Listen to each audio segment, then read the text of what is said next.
Welcome back to 1010's podcast. My name is Michael with Adam and Robbie. We're in the Kanga Motorsport Studios, and on the Skype machine, we have basically it's everyone's favorite track director, and I would say my personal bae, Mr. Adam Jabaay.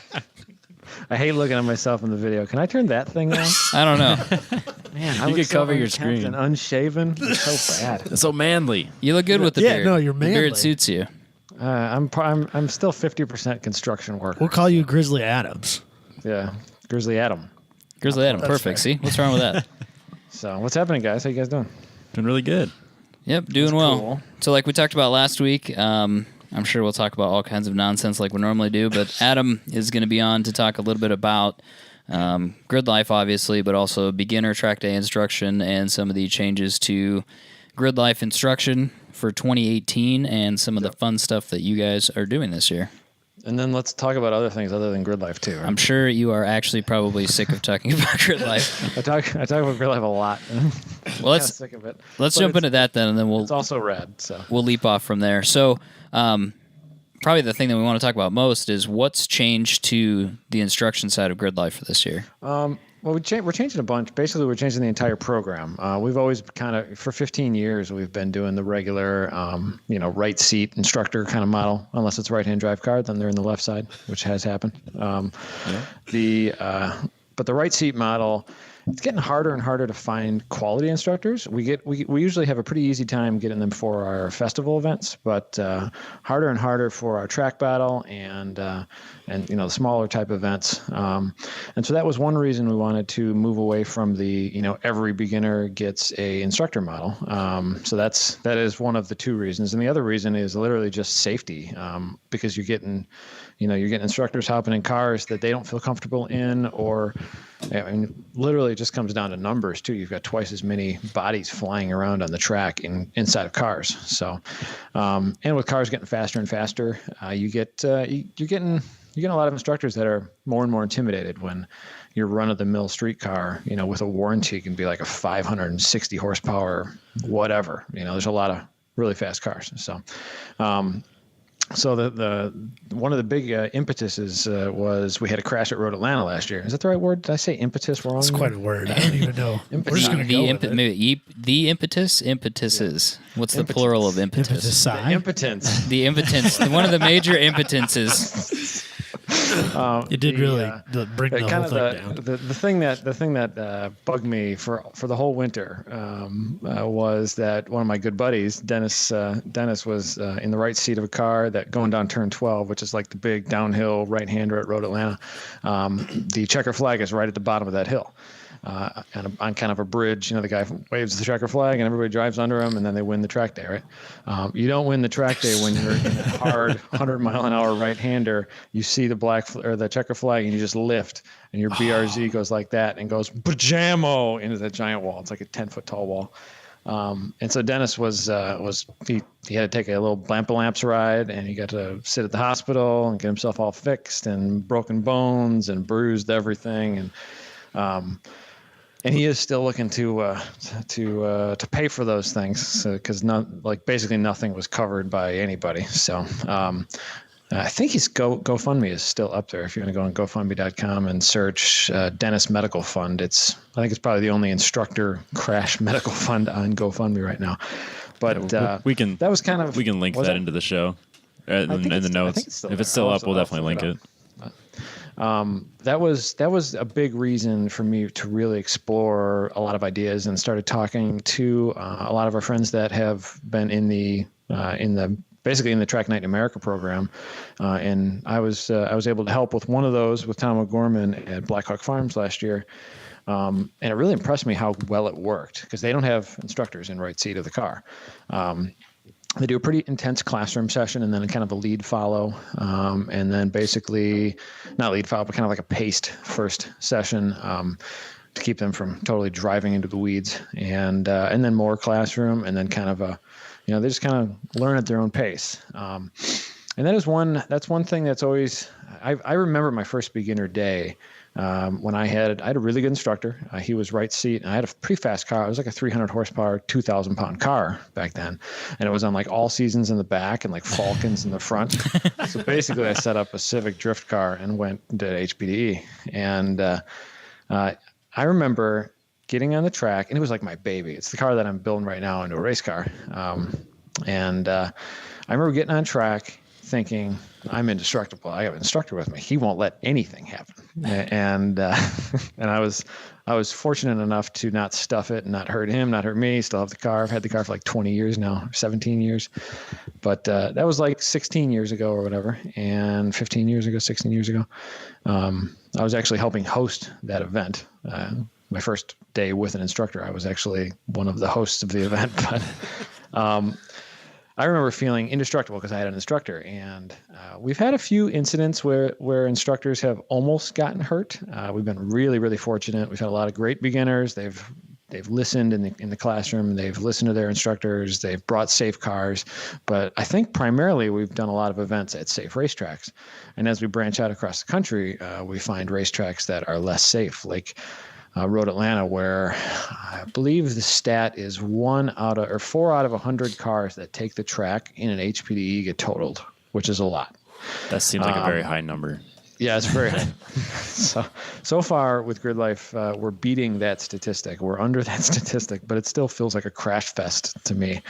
But it's just the nature of a big pro track with concrete walls so that spectators can basically stand right next to the track because they're protected by giant barriers, and it's fast track, and it's got a lot of elevation change and a lot of things to hit, but yeah, so with doing events at more dangerous tracks, we're finding instructors being a little bit more leery of that, and also we saw a little bit of promise in the Track Night in America program with how they do instruction. So I talked to a bunch of buddies after Road Atlanta, guys who are in that program, who started some of the aspects of that program, and we kind of came up with some ideas. My buddy Scott Giles, who was actually one of the guys who created Honda Challenge for NASA also, he along with Hayward Wagner and some other friends, they basically said, hey, let's test this. And we came up with kind of a format, and we tested it at SCCA PDX. It was like a PDX/test day it was before the OVR Fall Sprints at Mid-Ohio last year in October. So Mike Cohn, one of our lead instructors, and myself, we drove out there. We basically hosted a test day at a PDX. We hosted the beginner portion of it, and we tried this new format. And basically the format is we put an instructor/coach at every corner and then one in grid, and we're all connected by radio so we can all talk to each other. And so that is how you watch the track. There's another guy or two leading the beginners around in cars with pace car lights on the roof or whatever, and you work them up to pace the first time that they're on track. But the day starts with basically tech inspection, all the regular things, and then we have kind of a informal or brief meeting. Actually, I missed a step there. We didn't do this at the PDX, but the way we're going to do it is we're also going to send them, like a week out, we're going to send them a downloadable podcast style drivers meeting to where I've always seen, I've been working on my drivers meeting for years, trying to pare them down and make them really concise and sort of entertaining a little bit sometimes, but you see kind of information overload in some of these people's faces. It's they're hearing, what does that mean? What is an apex? What is a flag station? What are all these things? And so one way I want to combat that is to send out like a downloadable drivers meeting to where they can come to the track feeling like they've already gone through a meeting. And then you can do kind of a little bit more concise and kind of pinpointed real drivers meeting in person. So to start the day, hopefully they'll come prepped already. Their cars, they won't have to worry about their cars because they listen to that aspect of the meeting. They can check over all the things that we're going to check in tech. So they come to the track feeling a little bit more prepared, a little bit less unknowns in their mind, And for the first meeting, we'll go over basics like, here's what we're going to do, and watch for these things. And after that, there'll be a meeting after every session, kind of a brief meeting. But they'll get on track. They'll follow the pace cars around. We'll watch them from all the corners. Every corner coach is going to have a notepad with, they'll, as the cars go by in the warm-up lap, they'll write down all the numbers.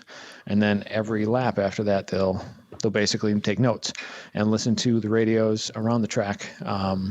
And if I missed another step because I'm not thinking. Every instructor is paired with a couple of beginners also, so they'll be like the point of contact for that beginner. So they'll think, okay, my guy's car 23 and car 47, whatever. They'll make pay special attention to those two numbers. And then after the session comes in, you look and see how my guys do, and you talk to them and coach them up. You're kind of, you're driving real wide in this turn. You're braking super late or super early, just the general track day stuff. And it's similar to the way a lot of pro schools have done it, like Skip Barber and other schools. They take them for rides around the track, which will happen in our first advanced session, advanced instructor session. And then they'll have their first classroom, and then they'll have their first session. And then basically it just kind of grows from there. It should be more of an organic feel for the drivers, because there are a lot of drivers who are uncomfortable having instructors their right seat. I've noticed that more and more. So they can learn at their own pace. They're not going to be pushed hard, go deeper, go deeper, go deeper. If they don't want to break at the 1, they can break at the 2, and it's going to look fine, to the coach, because they're doing a good job. And if they're comfortable with it, that's kind of where we want to leave it. We're not going to try to push them to run race pace immediately. That's another problem that I've noticed with instructors is a lot of instructors want their beginners to drive the same line as them. They want them to go real fast, real quick, and soon. And that might not be a comfortable learning pace for a lot of beginners. So it'll allow beginners to work at their own pace a little bit. They'll be broken up with pace cars throughout the weekend, and most of those pace cars just be out there so we have, once they see the line, we can actually get eyes on them from the track. So instructors will be in the session with them. But it'll be more classroom intense, a lot of questions. There'll be a lot of in-car footage shown in the classrooms. And another goal for us is to create drone footage from over top. Looking down on a car so they can see a car in its, in the overhead video game style view. So that's one goal for this year, is to create that for the next year. But it'll be more of a pro racing school style beginner classroom session this year. So we had high hopes for it before Mid-Ohio, before we tested it with the PDX event. I have never seen beginners do so well in one day at Mid-Ohio ever. So we're very happy with how that event went. It was just a one-day, Friday-only thing. Most of the beginners had never been on track before, so it was you kind of started from scratch with most of them, at least 2/3 of them. It was kind of a typical beginner crowd. A lot of new cars, newer cars. One car was on Hoosiers, which I wouldn't recommend beginners to have anyway. But he was an autocross guy. I was a brand new vet on Hoosiers. Oh, shit. I think that's exactly the type of guy you were talking about.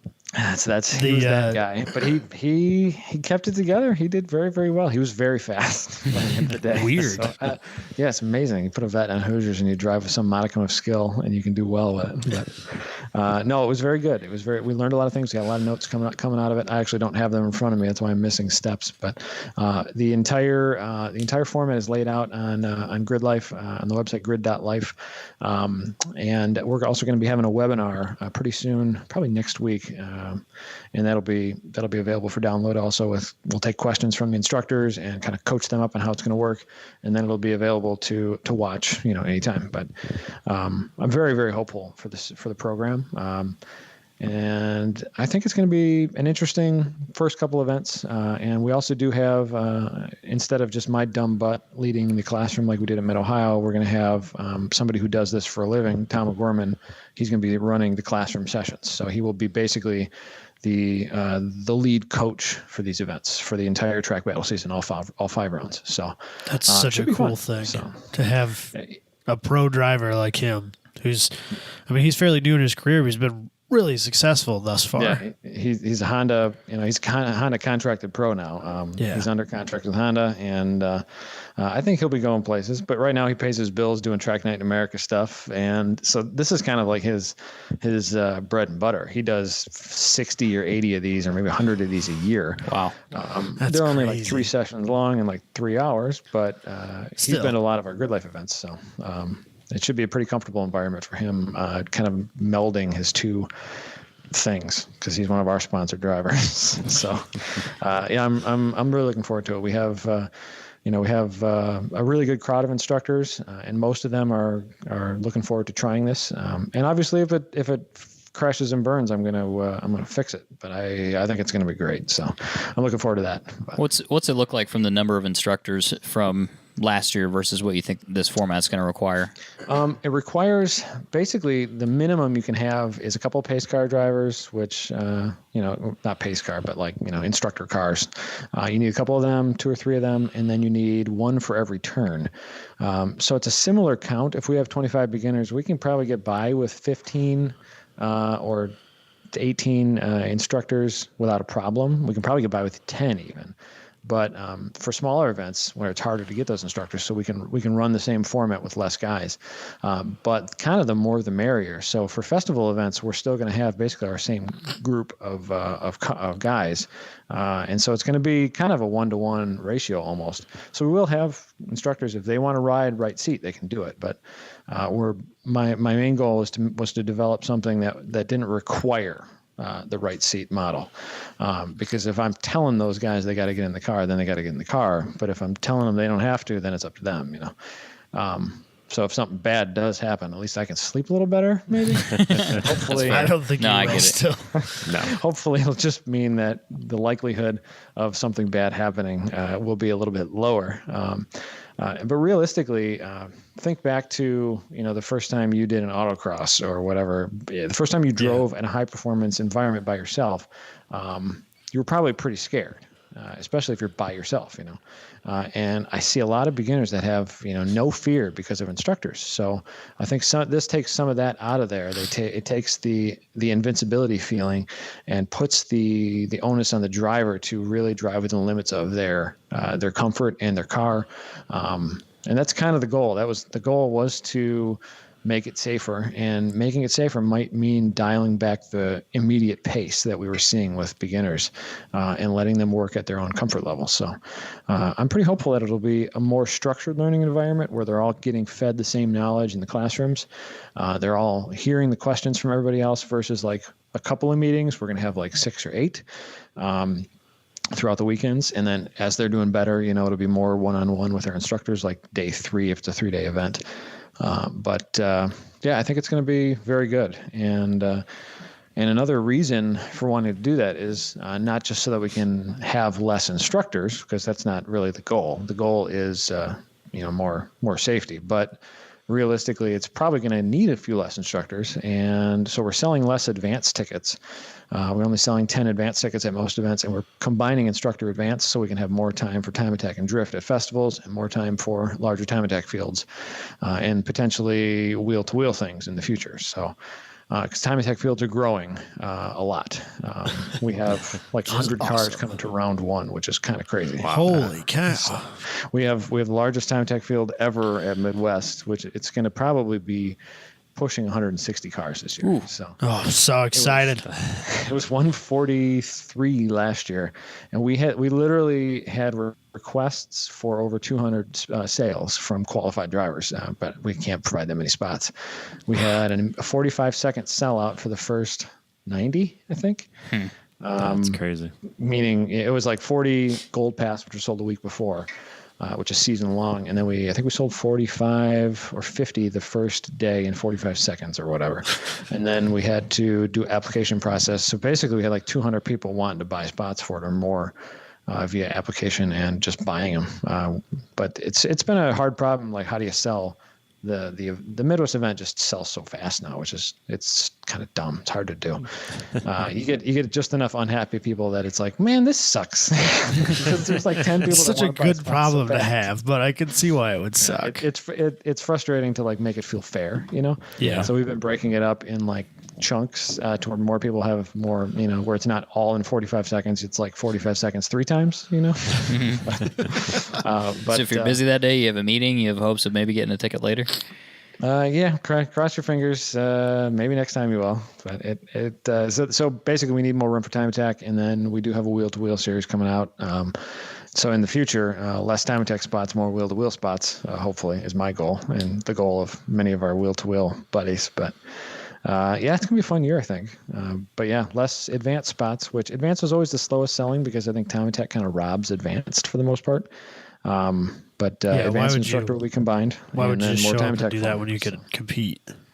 What's that? Why would you just show up and run around when you could be competing instead? A lot of them, that's kind of it's similar seat time, maybe a few less minutes in time attack because most of those cars they're doing 3 laps and in, 3 or 4 laps and in, but it's very similar seat time. And then you get a transponder and you get a door card and you get window banners and you get timesheets and potentially pretty good. A lot of our drivers walked away with a lot of contingency money from some of our really good contingency partners, Koyo, Quick Trick, tons of there's a bunch of BC, and now we have really good contingency coming from Fortune Auto this year, AEM, a bunch of partners are signing on this year. So, but yeah, there's pricing and everything available in time attack. There's not pricing in advanced. So, I think it's going to be good. We're running longer days at festivals this year. That's another thing because we need the track time. So we just got to work more. So it's going to be up early and the track goes cold like when it goes dark for the most part. So wow, it should be fun. Maybe 45 minutes before dark. We got to do those roller shots and stuff, Well, of course, it's very important to get that shot. Larry Chin's got to get out there and get his shots, man. They're out there doing wheelies in his Larry Chin. So yeah, that's beginner program. I think it's gonna be cool. Yeah, I think that's a really good way to do it. I know when I did my first PDX, it was at the Iowa Speedway, which is super intimidating with an LS Swap 240. So it's a really daunting track. It's the place for it, man. I mean, it is, but when it's your first one, they're like, yeah, you'll hit that bank turn at 100. Okay. Yeah, just send it, baby. Yeah. Fuck it, dude. So YOLO. You don't have a bunch of time and money wrapped up in that car. What's the big deal, dude? Yeah. Stick it in a wall. That $20,000 car into the wall. It's not a problem. You can fix that thing. It's just final wrap. Exactly. But yeah, no, you're absolutely right about having someone next to me though as like a confidence booster type thing. Yeah, it's a security blanket. Yep. I was super nervous, so I think that I held back quite a bit. But I think having like a meeting beforehand, like a podcast style, and then actually having more times talking rather than on track and having someone like in your ear. Yeah. I think that would have been a lot better. My comfort would have been. There's a lot of loud cars too, and a lot of instructors don't have a 80 communicator or one of the other brands of in ear helmet things to talk, like a motorcycle communicator kind of thing. Probably 2/3. We really encourage our instructors to have those, or have in the past. 2/3 of them have had them, but those things break like every event. I went through 3 of those in 3 years when I was instructing. But it's loud in cars. It's hard to process info when you're getting yelled at by a guy you don't know and you're driving at a turn at 100 miles an hour. I think once you coach someone up through the basics of here's how you sit, here's where your wheel should be. You ask them all the questions about their car, give them some pointers those tires, they're probably going to grease up, or they're probably going to do well for 3 laps. Watch your brakes. If this happens, then do this. Give them the basics of doing track events, bring them around at a controlled pace for a few laps, and then the pace cars will work up to speed, but nothing crazy.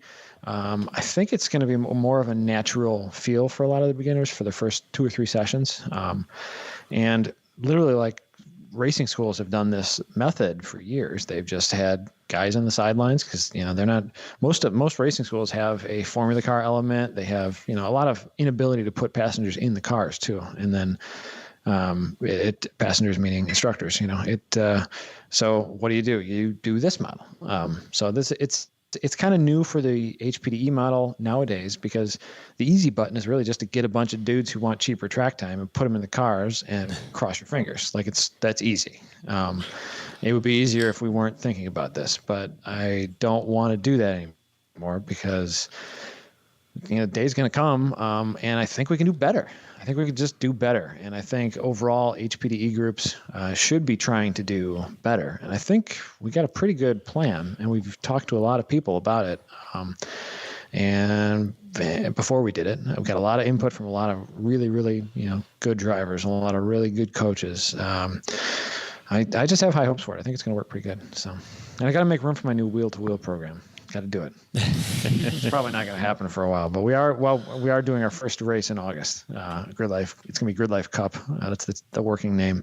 But at our Black Hawk Farms event, which is going on sale what is it? In about a month, April 16th, that event will go on sale. So there'll be a HPDE, and then there will be a race group. So there's race rules up on the website right now for under Grid Life Cup under the drivers tab. So if anybody wants to see our new race rules, so took a long time to get my wheel-to-wheel series built. I had to beg a lot of people for that. You've been talking about that for a long time. Can't wait, man. I can't wait. We got a pretty good, a pretty solid group that's very interested in it. I'm hoping for like 20, 30 cars in our first event. So ideally, that would be kind of one of the run groups in the future at the big events.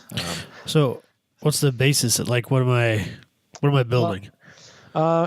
That's the cool thing. We wanted to basically the rules group, which sort of consists of a couple buddies, and then for the most part, Eric Catil and myself. Eric he races SCCA STL Super Touring Light, which is the class that I was on the rules committee for several years. Are you not anymore? I just got off of it because I'm doing too many things. A little busy. I can only have so many meetings at night. It was to the point where on Mondays, like I had 3 meetings after work. I would go to bed feeling so frazzled. Like it wasn't fun anymore. And I felt the least needed in that group. So, and obviously they don't pay anything. So Grid Life doesn't pay much. See ya. I'm sure your wife is fine with it too. Yeah, she's fine with it. But yeah, I love that class, and it's gonna be similar. Like those cars will work pretty well. But the thing that we really wanted to create was more of a time attack style wheel-to-wheel series, meaning not time attack style as far as format, but time attack in the builds. Like time attack is pretty open-ended. Like here's your few parameters. Don't do these things. Do whatever else you want to do, right?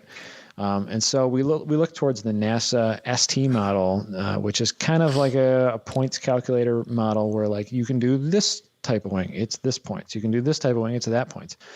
We changed a lot of that stuff. We made it even more broad. It'll probably be similar to STL pace, maybe a little bit faster once it kind of develops if it takes off, once it develops a really core base, and they really develop their cars, it'll probably be a little bit faster potentially. But it's more of a power to weight class. So 13-to-1 is our goal power to weight. And there's modifiers for that. And we're currently we've built the calculator. We're trying to put it on the website now. So, but right now it's in Excel, which is not everybody has. So I would love it if you can just pull up Grid Life and put all your mods in, and then it'll tell you what your car has to weigh. But, so you can run Hoosiers, you can run Toyos, and they're all different. You can run street tires. You can run 200 treadwear street tires, and they're all different points values. So you can maybe run lighter if you're on street tires with no aero than you can if you're a regular car in Hoosiers or whatever with the regular wing and the regular splitter and all that stuff. So, and there's no rules like you can't swap a Mazda motor into the Honda or the Honda motor in the Mazda. You're allowed to do that stuff. Or the LS into the Nissan, or you could. I mean, you could put a V8 in. You could put an LS in a Nissan. You're just gonna have to probably be heavy, but you can do it. The parity should be in the points calculator. Basically, it'll tell you what you got to weigh. The parity will be power to weight for the most part, and with some modifiers for aero and things that make you go faster or slower. But I have pretty high hopes that it'll be fun. The main goal is, it's not to beat SCCA or NASA at their game. It's to, kind of be a different race environment. So, and if you have a NASA license, SCCA license, or if you have verified experience from the Chump Lemons crowd, the WRL, any of the budget-based enduros or non-SCCA NASA enduros, verified experience from those, all the regular safety gear, come out and play. So should be fun. That stuff you'll hear more and more about that in the Grid Life media channels soon. We're going to be kind of pumping that up a little bit soon once the Chris Stewart media engine works its way to that. So we've been working on it for about a year. I applied for wheel-to-wheel insurance in June, I think, July. But that took a long time to get through underwriters just because that stuff takes a while. And then we've been crafting the rule set ever since. So we started building the rule set about a year ago now. And then we needed a partial rule set and like a conduct rule and all the regular, like, here's how you would do a track, or here's how you do a race event rule set. You need that stuff in order to apply for the insurance. But so yeah, I'm looking forward to that too. That should be fun. And then eventually, if it goes well, it'll be at all the track battle events, and then hopefully a space in the festivals too. So the festivals might need to have less time attack cars someday in order to have more wheel-to-wheel cars someday. But we kind of do see we see a little bit of in the future, probably a burnout in time attack guys, because guys, they try it 3 or 4 times and then, it's really not for me because James Houghton's so fast and Smedgar's kicking so much ass. So in preparation for that, we kind of want to have maybe, if we do get 75 time attack entries, what are we going to do that other track time? Besides give it to HPD and drift, maybe have a little wheel-to-wheel session to plug in there. So should be fun. And I think it's really going to be fun for crowds. I think crowds are going to love it. So For sure. I want to race in front of 4,000, 5,000 people someday. And it'd be cool if I could do it at my own event. Let's be real here. But yeah, that'll be fun. So the rule set, the first published draft is up on grid.life right now. So should be cool. And yeah, I don't know. I just want to do wheel to wheel with my friends in front of all my other friends. So I'm building a car for it right now. We've got a dude from Texas, our buddy Derek Yarborough. His car will be back from the Cage Shop next week, so he'll probably have the first dedicated Grid Life Cup car. But he's gonna race at NASA first. Lame. The August track day picnic. If you guys are bored in August, you should come out to that. It's a fun event. But not too far from Iowa either. No, it's Not that far. I forgot what being bored is like, though. That's my problem. It's a lot closer than festival. But Yeah, it is closer than festival. Those tickets, you said those tickets aren't out yet, as far as the driver ticket, HPDE tickets. That event will be, like I said, a month. Okay. April 16 is when that one goes live, and then also round 5, which is kind of our little bit lower key Gingerman track battle round, which is time attack HPD basically in October. That'll be also available April 16 too. So yeah, that would be all the Grid Life events for the year for sale. Then those are the last 2 we haven't sold. So and tickets are available for everything except for track day stuff, really, for both festivals. Both festivals are pretty much sold. Round 1 at Mid-Ohio, there are a few spots available. That's April 14, 15. Yeah, it's going to be a good year, I think. And I obviously appreciate you guys talking about us and other people talking about us. So it's been a growth process this will be our 5th year.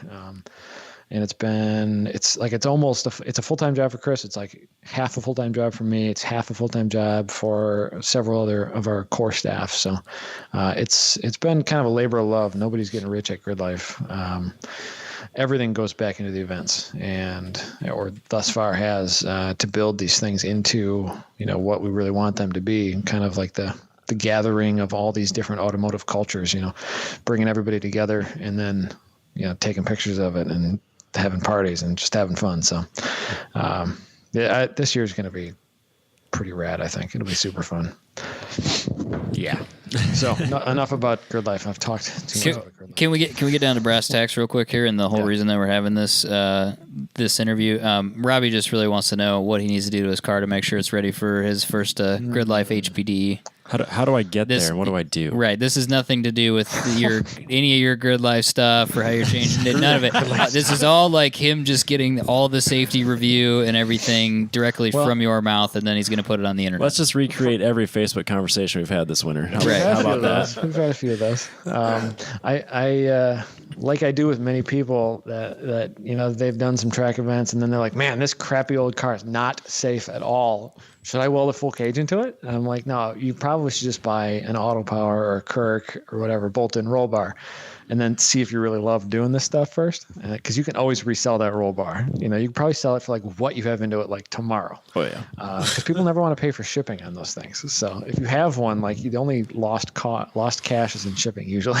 But they're pretty safe. They're usually really really well built. So I recommended you to buy one of those, and I think you did. So that's good. Yep. Talked all about it last weekend. So yes, I did. That's not what you told me. You told me to stop being a bitch and weld a cage in. You have different goals. You were pretty insistent that you were going to be the next, Ryan Turk Donut Media guy. So Maybe that was a private conversation between just you and me. no, it really is. What do you want to do with the car? You can always resell a roll bar, a bolt-in roll bar, which is kind of the cool. You can just fill in the holes. Once you learn how to weld, you fill in the holes again. But Yep. the biggest problem we see for beginners actually, and it's always been the biggest problem. Kind of two things. Like loose parts on the car, meaning like ball joints. Ball joints are the big one. Wow. They pull in a tech and it's just clunk, clunk, clunk, clunk, clunk. You just grab the wheel and it lives. Less and less now as cars getting newer and newer. Most of our beginner crowd now is still paying for their cars versus 15 years ago they were just tracking, mom's old Civic. But, it's a lot of newer cars now. So that has kind of gone by the wayside a little bit, but we see a lot of loose things like wiring harnesses and swap cars, batteries. There are no approved battery tie downs that involve zip strips or rubber straps or ratchet straps. No rubber bungees then. Yep. Dude, it's such a common thing, man. Battery tie downs just seen it. blow my mind. How many people, even at autocross, just It's bad. fail? Get out of here! Don't even be in this parking lot. That's a fire hazard. And The a worst I missile. ever saw was a guy pulled into tech and he hit the brakes and I heard thunk and his battery tipping over. Oh my God. Welded itself to the inside of the car. Yeah, that's not what you want, man. You know you're He doing it swore right. he didn't know it was like that. He must have lost the strap on the way there. The whole assembly fell Really? off when he was driving there. But no, you really gotta have all the things that can like go bang around in the car, like when you slide into something or like when you hit the brakes. Even those are the big things. Brake lights are a big thing. Yep. But harnesses, years ago, and everybody kind of still brings it up and laughs about it. I wrote an article about how much I hate harness bars. Harness bars that don't involve roll bars. I linked to roll that. bars. I can't tell you how many times I've linked to that in Facebook groups and stuff like that. Because I did that YouTube video where I did a walkthrough of how I did the auto power install. So I linked that article and then the Speed Hunters article, and then there's another article that talked about just how dangerous harness bars are. Well, when somebody, they think, I want a 4-point harness, and sometimes their reasoning is that they want to use a Hans or an SFI 38.1 style, head and neck restraint, which is great thinking. Like you got to have one of those, in my opinion, in order to feel safe when you hit a wall or safe ever. I don't like to drive without them on track anymore.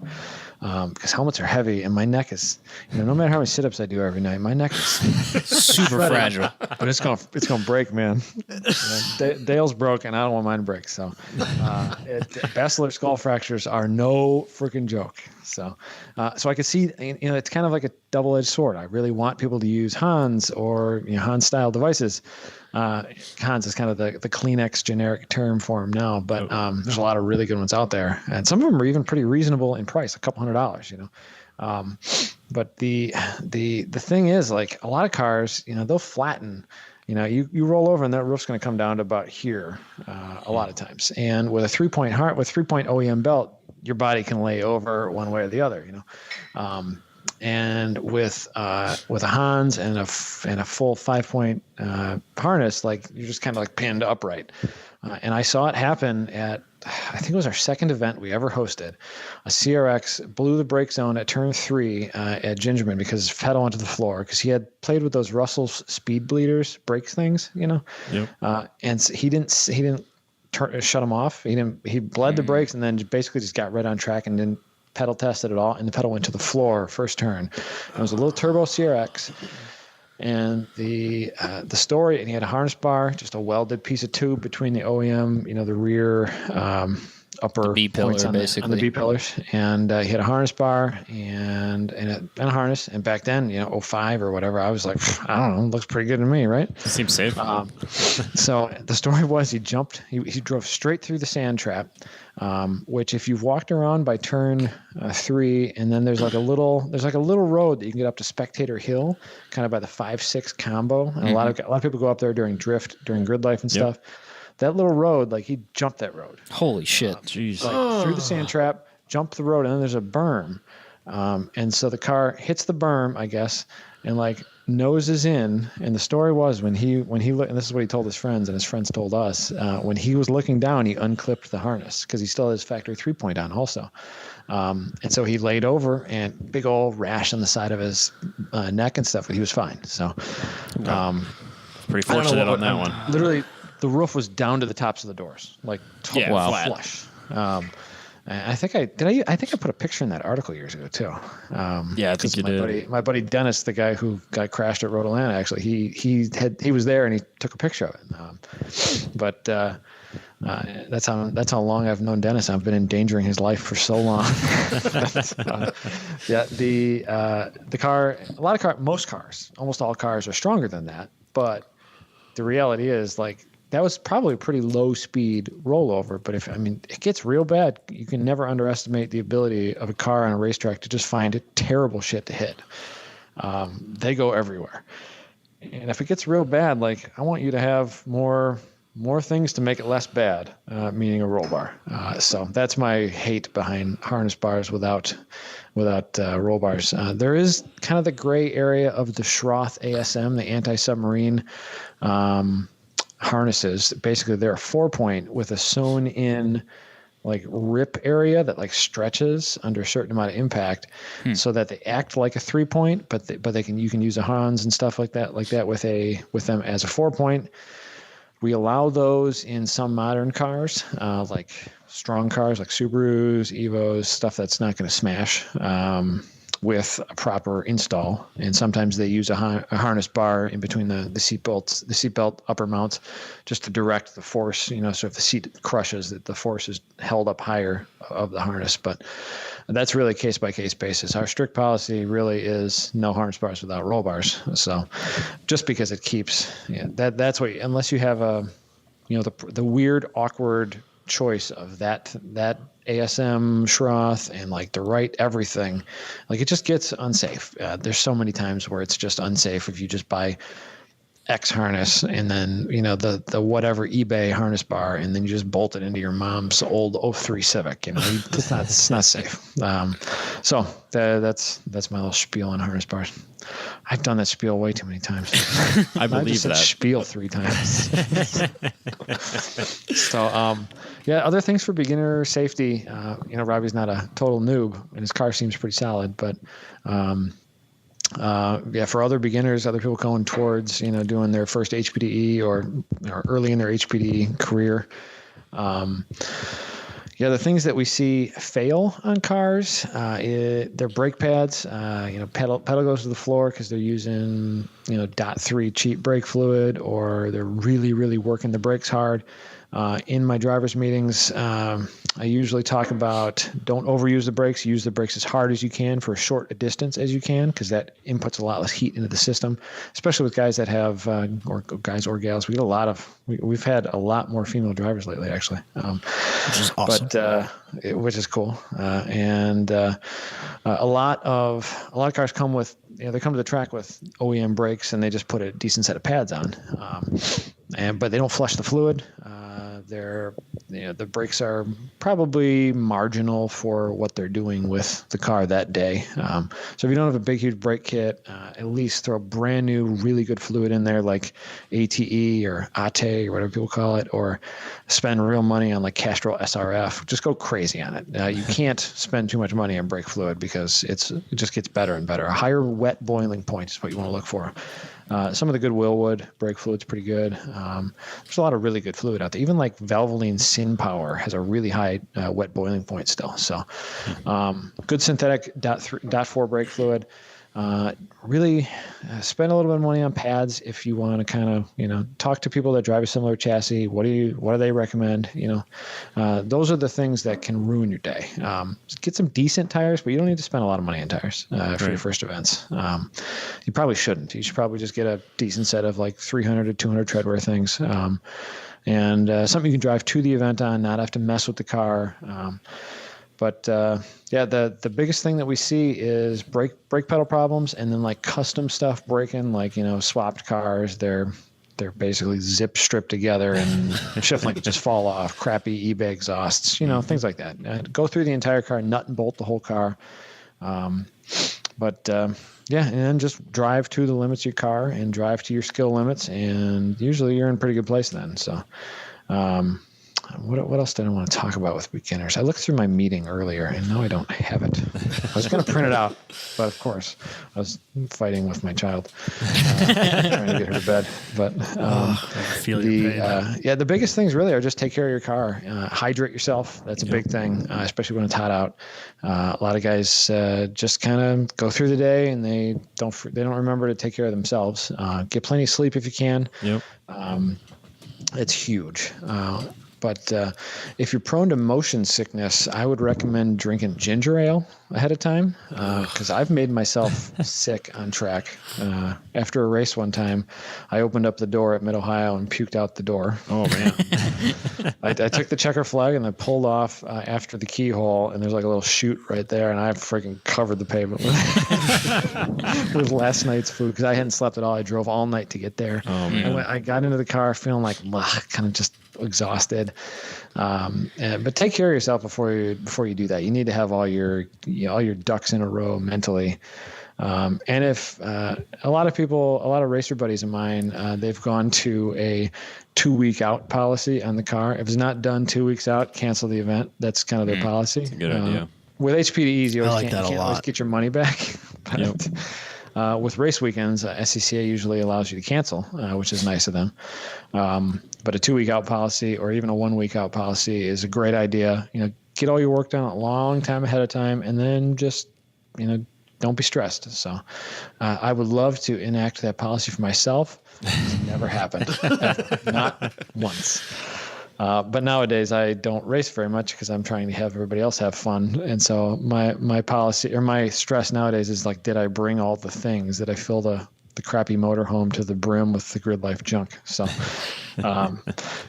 cars are secondary nowadays. I need to get back into racing. So we'll get there someday. But can we see your Fraser? Yeah. By the way, speaking of, I have some questions about the Fraser. So let's talk about cars. We need to talk about the Fraser. We should talk about cars. Anything else you want to talk about with beginner stuff? Just don't suck. Don't run into anything. That's really all there is to it. Let's talk about race cars. Yeah. Don't try to be a fucking hero. Nobody cares. You're going to be slower than that is another else thing. Like all the biggest crashes that I've seen all that people have done is like try to save it, increase speed, counter steer, smashing the floor. Most of the time 2 feet in and like look where you want to go is a giant thing to remember. 2 feet in meaning clutch and brake, not gas at all. Forget about the right pedal. 1 foot in if you're in a GTR. Look where you want to go. So it's amazing how just look where you want to go, and a lot of times your body will fix it, like subconsciously, if it can be fixed, or like get you away from the heavy, hard wall. Don't stare at the wall when you're sliding because you're probably going to hit it. So that's one of those things where if you don't you tell yourself I'm not going to hit that wall, but then you sit there and stare at it. That's exactly where you're going to go. Yeah. Target fixation. It's real, and it's very real when you're about to potentially crash a car. Yep.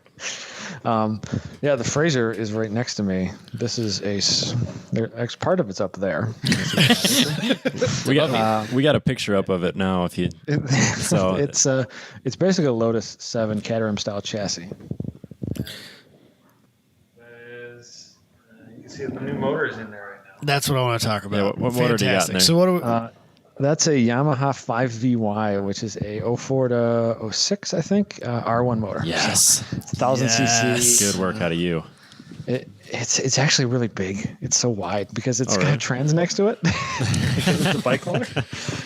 And you turn it sideways, and I probably can't with cords get over there, but you turn it sideways and you take the sprocket off the back of the motor, or side of the motor, where the chain usually goes like this, and you put a thing on that bolts onto it for a drive shaft. And you turn the motor sideways. So you're still using the R1 transmission then too? Yeah.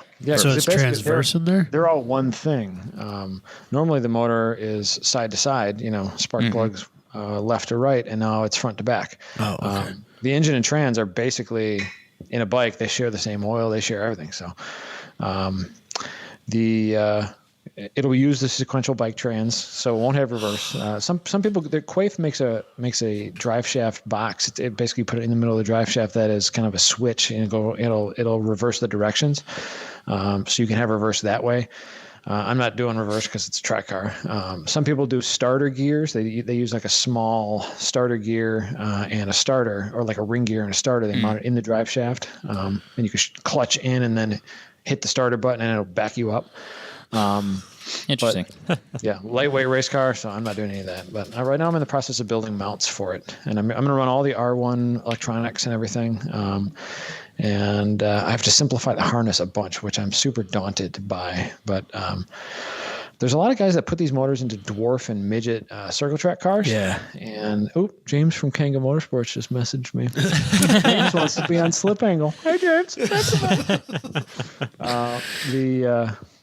I haven't plugged our podcast, our mediocre podcast yet. Well, your Instagram's been up like the whole time. No, a lot of dwarf and midget guys put bike motors in their cars, like those tiny little circle track things. So there's actually a pretty good aftermarket for it.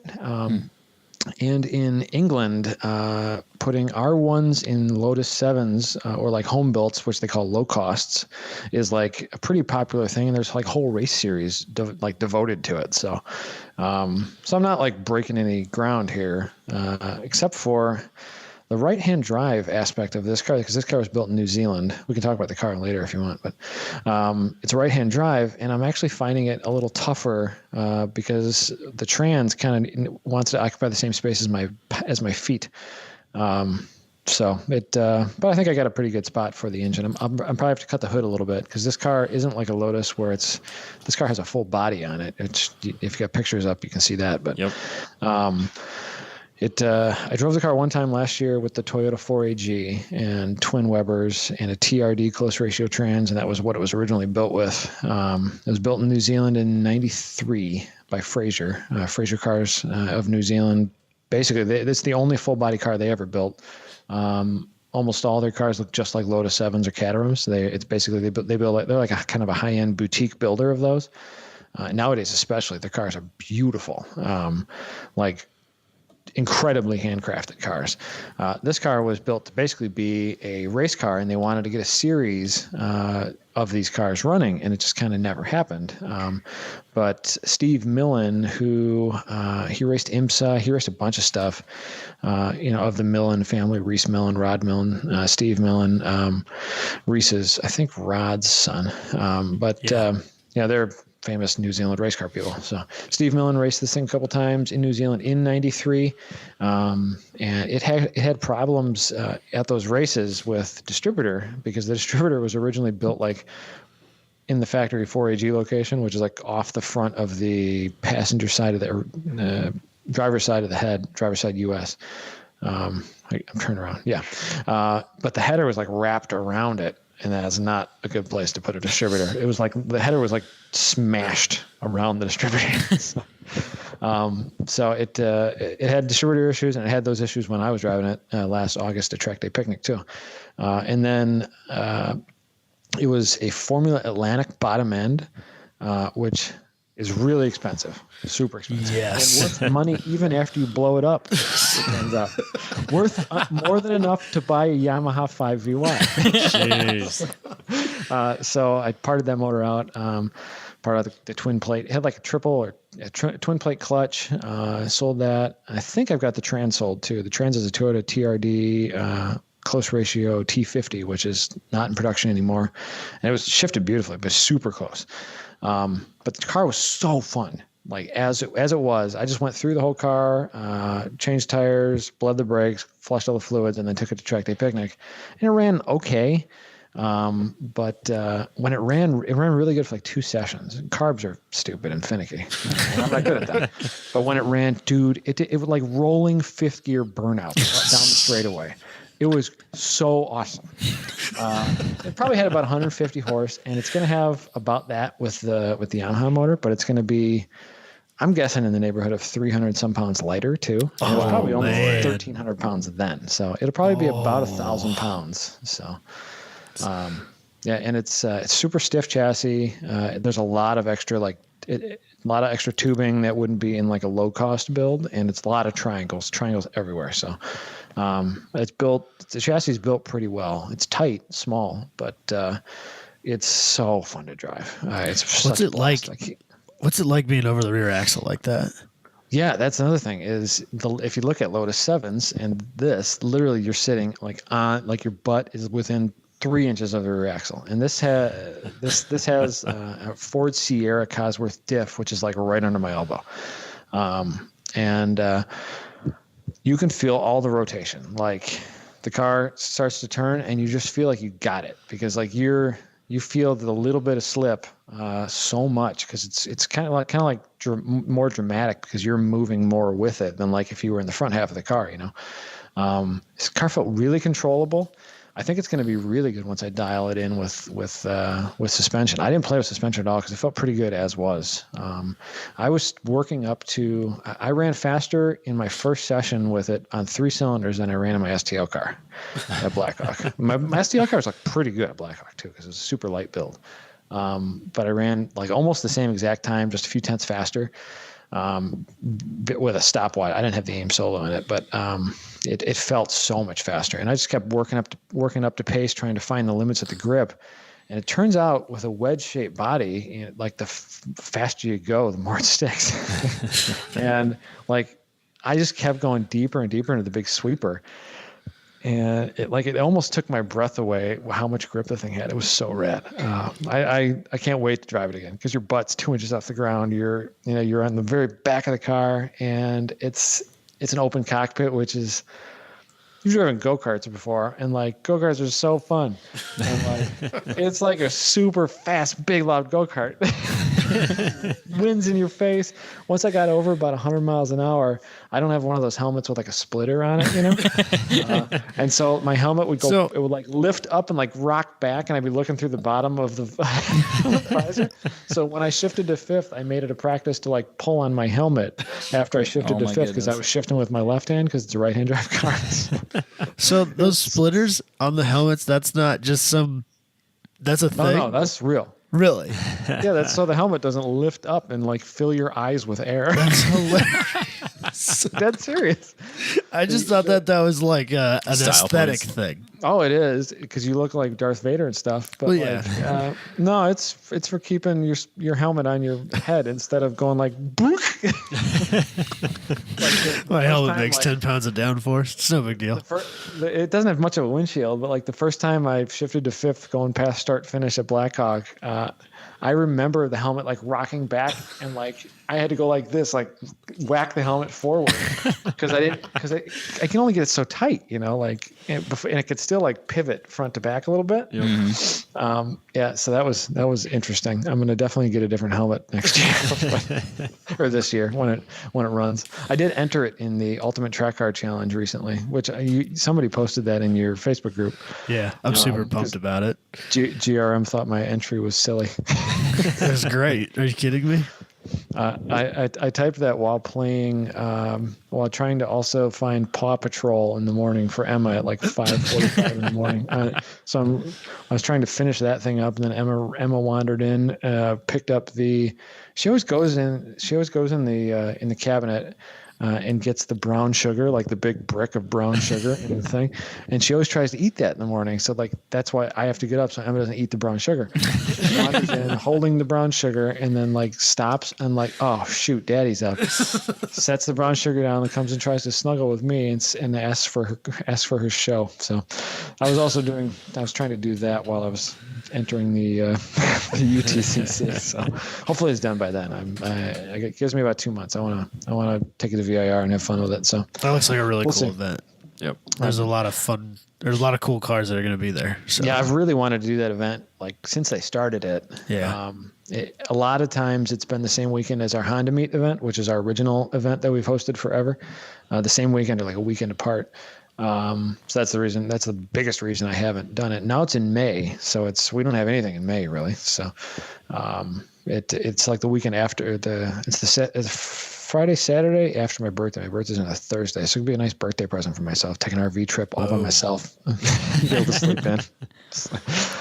But no, hopefully it's solid. I would love to go hang with some of our Good Life competitors that go into the UTCC, Savannah and Houghton and Tony Fuentes and a bunch of our buddies. So yeah, it'll be kind of a Grid Life party if we go, because there's so many of our like heavy hitter competitors that are there. So could be cool. I kind of want to see how NASA runs Hyperfest also, because it's kind of a similar. Oh, that's thing right. to I ours, forgot about only that. different. It's at Hyperfest this year, That's so right. it has been for the last couple of years. So Yeah. yeah, I kind of want to see how they do there. that. I love Sick. VIR. I love VIR so much. But the first place that it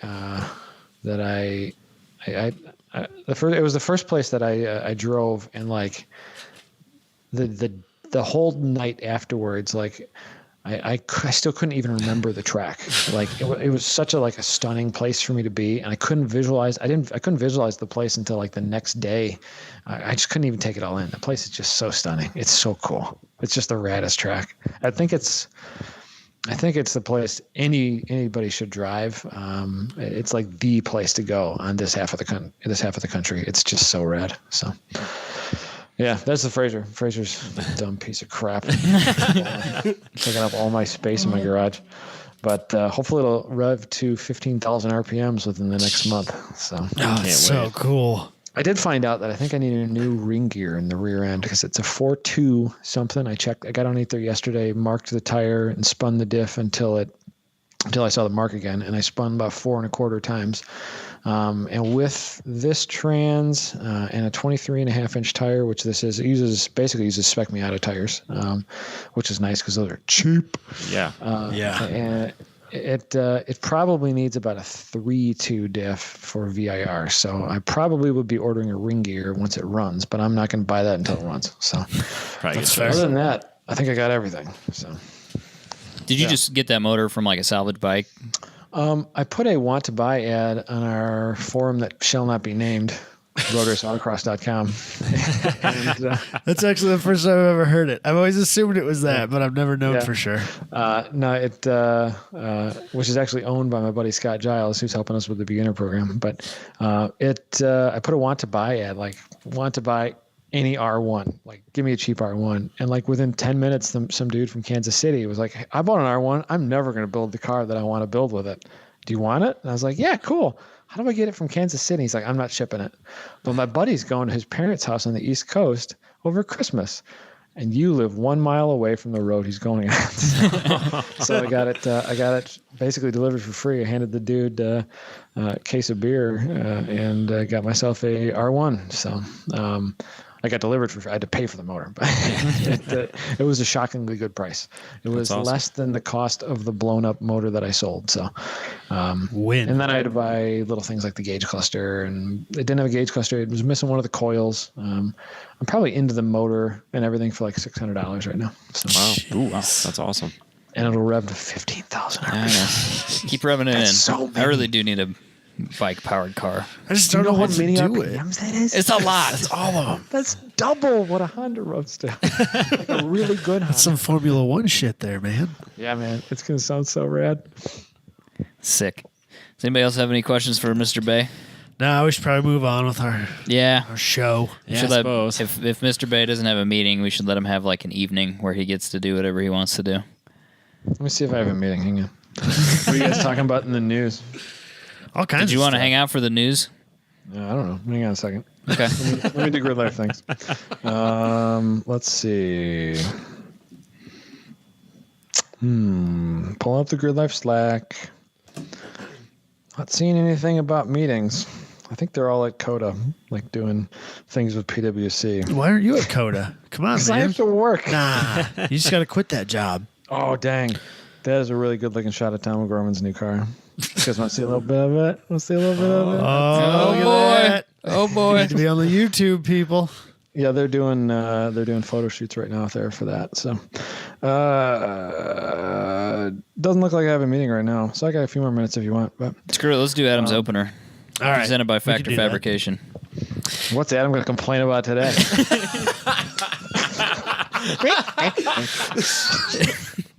I didn't complain at all last week. No, I you said didn't. I had good things to say. I actually got a nice little mention in there. Thank I you. know it was all because of your show and Ross Bentley's show. No, Haywood's- SCCA's doing some rad Hayward's stuff. my with new him. favorite guy, dude. I love that guy. I haven't Yeah, even he's a met good him. dude. He bought He's me cool. a little something the other day. We had drinks in Chicago. So. Oh, nice. I don't even like that. I don't even like Speaking beer, of- but that's not a bad beer. Speaking of getting drinks in Chicago, I'm going to Yeah. drop this right here, and you don't even know it's going to happen. Uh-oh. What? For next season of Dinner with Racers, Mm-hmm. I'm calling this out. This is my call out to everybody who's listening. My goal is to get Adam Jabaay on that show because there's nobody who deserves a free meal more than Adam Jabaay. Fact. I don't think they go for me. I don't race that much. Ah, dude, because they need to get somebody in like the amateur ranks that's really moving and shaking. I do know somebody who's like pretty good friends with him, so There you go. See, not gonna put my name in though. oh, I'm gonna put Oh, your we name will. in. Yeah, you're being volunteered. I talked to the other dude on that show. I'm blanking right now. Eversley or Sean? No, Sean Hackman.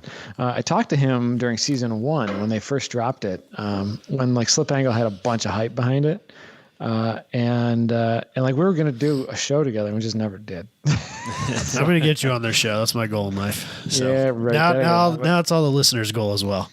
That ain't gonna happen. So, I nah, guess you it'll can write in requests. They have Yeah, like a they did that person last year. They had process requests, and I'm gonna do that. So I think that's Deal with it. ridiculous.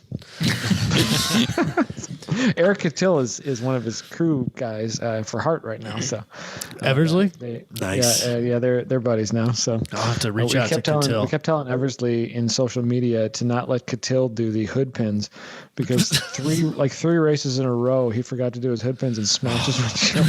Jeez. And then at the Daytona 24, it was his duty to make sure the hood pins were.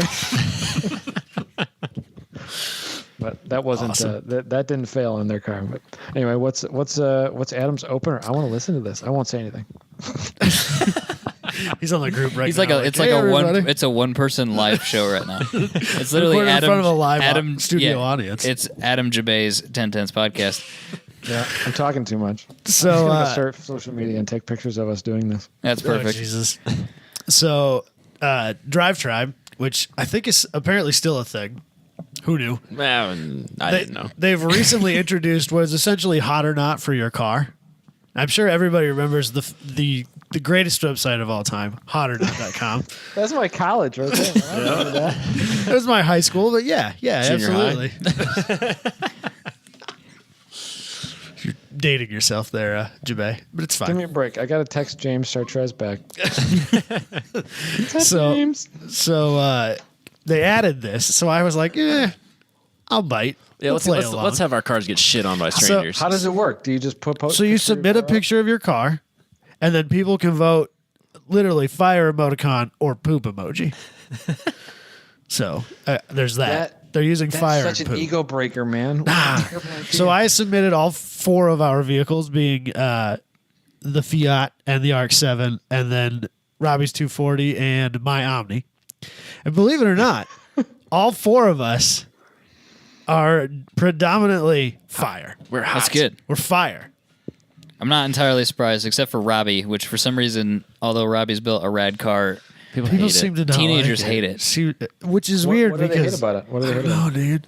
Well, it's got a LS, so people hate that. I don't know why. But even People before, really hate that. oh, dude, people are dumb. if I post that picture on a 240 group, it gets shit on nonstop. Why would you? That's like putting a dick on a hot girl. Like for Sounds good to me, man. If that's what whatever. to each their own, man. I don't know. wow. I don't understand it. What do they want you to put in there? Nissan products? Yeah, a KA24. Like Or a an bone, SR. like a bone stock. Even an SR, they're like, no, keep it a KA, put a turbo on it. So I was cruising Car Throttle one day because every once in a while I like to do that to make myself feel better about myself because there's a lot of terrible people there. For those of you listening, sorry. But there was somebody had posted a picture of a 240 that was pretty run down but bone stock. And somebody had, or he was like, oh, this is my new project. What should I do with it? And there were probably 15 to 20 comments, and all but one of them were restore it to factory original condition. And one person said LS swap it, and like a dozen people had downvoted it. Those websites sound stupid. Thank you. Yep. Very true. It's a bunch of, yeah. It's a bunch of teenagers. We'll leave it alone. So anyway, hot or not, basically, We're hot. we're hot. Which, That's cool. let's be real here. We already do that. Yeah. Yeah, we were coming in hot. So I'm just glad to see that Robbie's car did well. That's all I'm saying. Yeah, they yeah, get Robbie shit. was the only one who got a comment above and beyond the hot or not emojis here. And so he got a comment. Someone told him that, I'm sorry, but how can you not think this is a sexy ass car? It's even So, sexier pretty now. compliment. Sexier now with the blue. So I used one of Michael's pictures from the photo shoot last summer, which is not the blue car. The blue car's way sexier. I like silver a little bit, actually. Damn it. Don't tell him that. He spent like hours and days and years on Chinese vinyl. Yeah, putting how many colors of blue on that car? Oh, shit. It's one color now. I fixed it. I fixed it. I thought it was like 4 colors of blue. No, it was 2 because the one was chrome and then now it's more of a satin chrome. You're being made fun of by a guy that literally just told us he spent $50 vinyling his car. Yeah. With a bunch of 3-inch 57. squares. It was $57. There's a picture of it behind me up on the wall, actually. Where is that car? What happened to that car? Is that a frame? What's that? Is that picture in a frame? Yeah, it's Man, look at this guy. Nice. That's a picture my buddy Sean Newton took at I think Honda Meet years ago. But no, that car got sold to a dude in Atlanta who sold it to a dude in Seattle, and now the dude in Seattle messages me every day. So that's going great. So you should have kept it, is what The you're car saying. will never go away. Well, I love that CRX. It's coming when back I to swapped him. a I'm B calling it series now. motor into it, like a 1.8 motor. I had to add a bunch of. James just said to say hi to those nutmegs.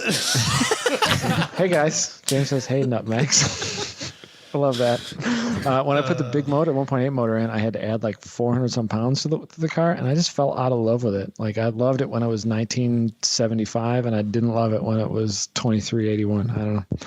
So I think it's hilarious when he put the big motor in it. The he big- says- The 1.8. Oh, dude, it's so big. Come on. It was the biggest motor I've ever had. No, it's not. I had a bigger motor in my Civic. Biggest motor I had in that car, at least. It's funny. Yeah, pretty small. What, Did you guys- what else you can did you complain guys- about? Do you guys Crappy know boy? that he's got a V6, a rear engine swapped V6 Civic? I think you did tell me Jabaay that. does? Yeah. Why have we have not that. seen more of this? It's not done. It's never been done. It probably won't be. Did you know that Jabaay has a 240Z with a V8 swap? One of those two? That's right, he does, doesn't Yeah. he? Yeah. God, Jabaay. I got problems, dude. Yeah, I see that. I'm actually going to take the V8 out of that thing, I think. What are you going to put in it? My buddy Tall Kyle, he was on our show a couple times. He's got a GTR. He was building the 240 for a little while, or a 280Z, and then he sold that to his buddy who put an RB25 into it. But he had Nissan V6s, the VG30, and then that the Trans. There's a rear-wheel drive trans out of the older Z31s, I think, the older 300ZXs. Yep. That trans is like stupid strong. And you can make tons of power with boost on the VG30s. And we put one of those into a 240 SX one time, S13, really nice car. We did a rear mount turbo and a VG30 with just rods and pistons and a Z31 trans, and like the gear, it's a big Getrag trans, I think, and it's basically like the super trans. It's really strong. And so that's kind of my dream, like super lightweight drift build. And so I might build a drift car next year, and it's either going to have the V8 or that in it. And Tolka's got those things, and even today he was like, "Hey, when are you going to come pick this shit up?" So I have to go pick up the motor and trans. Like literally an hour ago, he texted me, "Come pick this up. I don't have enough room in my garage." So that'll be a project that I build next year, maybe. We'll see. But Do it. I think it's a good idea. Just do problem. it already. so many problems. I have to finish these other two cars first. Like I'm building the full cage, like crazy rear seat Civic, like where I sit in the back seat. And I'm building a stupid Fraser thing that I somehow got. I don't know why I have this, but I love it. And then I have an RV project always. And then I'm right now I'm remodeling a basement too. So dumb. I'm stupid. And I work in people's houses. And I'm He hosting- texts us all the time. He's like, "Oh man, I'm tired." I'm like, "No shit." You're a little busy. I'm so tired, dude. And I have a podcast, usually bi-weekly. but Sometimes. it's only once a Sometimes you week. have a podcast. Podcast, Grid Life, Hey, we've been getting better. Honda Meet. I know. Free Jeff. Yeah. I'm just saying. I know Jeff Braun Hashtag shows free are Jeff. coming. We just gotta sell some ads for him. Austin wants to sell ads for the Jeff Braun show. They were my favorite shows we've ever recorded ever. He's been teasing me with this since PRI. I know. He keeps- December. these shows were so 4 good. months, They're the best they're the show best ever. shows ever. Jeff Brown rules. He rules so hard. I want to just give him a show and like pay him to do it because it'll be that good. Oh, I'm sure. It's so rad. He's so good. I'll donate to that cause. Yep. Oh, so before we move off this, on the subject of factor fabrication, we have to take a quick pit stop because Robbie has actually raced this year. Oh, yeah. I did. Let's talk about I this. got a race. But he did This not year? race in the Yeah, 240. he raced yesterday. Really? He raced in the Maxima. VQ30 or VQ35s are pretty fast cars. No. Well, I don't know. It probably what it is. Yeah. It's the newest body style Maxima, so No, it's not. probably. It's a 2011. Oh, it's Those probably. are fast. Those are like 13-second cars. It's quick. He's got a 290 He's horsepower. got a CVT in it though. Yeah. But he did come second in H stock, so H Street. Nice. or H Street. Yeah, which is really funny. It is funny. Yeah, well, Were you second out of 2? second out of 4? Oh, okay. I mean, yeah, it was Ryan with his Fiesta ST, and then Right. then it was me, and then I honestly didn't pay attention to the other two. Why weren't you one of the, what do you guys do? The XP nerds? Why weren't you one of those guys? Because I didn't want to drive the 240 down 3 miles of soupy 3-day rain gravel road. Why didn't you And enter I was- XP in a Maxima? That's what I told him. It's probably the same bolt pattern wheels. Put some Hoosiers on it. Yeah, that's a good point, actually. Why did you put the Hoosiers on? It was 33 degrees. Ah, Nah, I that's see your point. yeah. I'm not putting slicks out in that temperature. No, I'll give you that one, Robbie. No. But he raced. He raced the famous Z3. Yep. Booney won XP at, Oh, wow. at 60 seconds, and then I was only 6 seconds behind him in a bone stock Maxima at 66 seconds. So Take that how you will. Things will be fun when the 240 hits the street. When was the last time you autocrossed? Oh, it's almost a year to the day. Yeah. It's been a while. I did one of the first events, and then I never went to another autocross. It was everything else we did for the podcast, drifting, PDXs, stuff like that. Grid life, went to that stuff. Didn't You get probably to. drift that thing too. So- No more drifting. he's not doing it. No more drifting. It's too destructive. I need a second car or a third car or four. I understand that. I'm not going to build this Jeep very nice because I'm not anticipating myself being good at it. I understand that. I probably shouldn't build it at all for that because it's probably worth way more money than I'm going to have into it. That'll be fine. Just build it and then don't drift it. You should, because I think the thing now is to build a car that looks like a drift car, but don't drift it. Great idea. Yep, there you go. Interesting. Doing it. Easy button. Yep. You could drift the Fraser. I already have drifted the frame. Just ran out of talent and saved it with right foot. Don't save it with right foot, kids. No. Don't do no. what Jabaay does. Do what Jabaay tells you. So anyway, factorfabrication.com. Check out our buddy Booney's place. He's got commercial, residential fabrication. He's a hell of a fabricator, and he's got some cool shit on his website for sale as well. So Yeah, he does, factorfabrication.com. Yeah, it looks like he builds rad stuff. He does. really, he's, really does. He's quite the dude. What kind of car does he drive in autocross? He's got a supercharged clown shoe. Ooh. Yeah. S52 or S54 motor? Yes. I can't answer that question accurately. Does it make like loud BMW noises? Well, yeah. I don't Oh, think that's that one of there's. those two. Yeah.